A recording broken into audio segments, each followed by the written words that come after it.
Verna, it's going to take a while for intra-ASEAN travel to ramp, even with the plan in place. I appreciate that.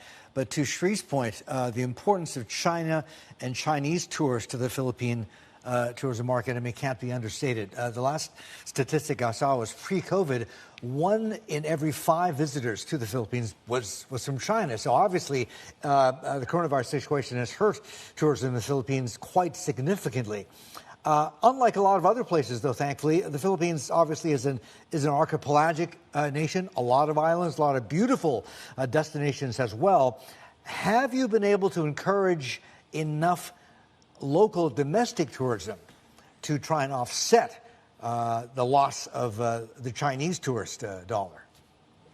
Well, I'd like to say thank you very much for that, Martin. Actually, right now, we're really banking on the domestic tourists for us to be able to recover.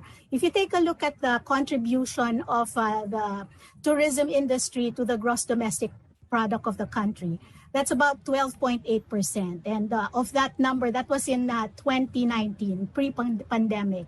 Of that number, you have a sizable percentage, maybe around 10%, contributed by domestic tourism. So for us at the moment, while the international borders remain a bit restricted, we are really banking on domestic tourism. And last year, we recorded about 24 million domestic trips, which is a good way to restart travel and tourism in the country. Okay, that's good to hear, Verna. But domestic tourism, though, how much has it been held back or challenged by the coronavirus, by movement restrictions, and most recently, of course, by Omicron? Well, at the moment, of course, we have alert levels in place. What's very important for us now is to really ensure the health and safety of our people in the Philippines. So this takes primordial,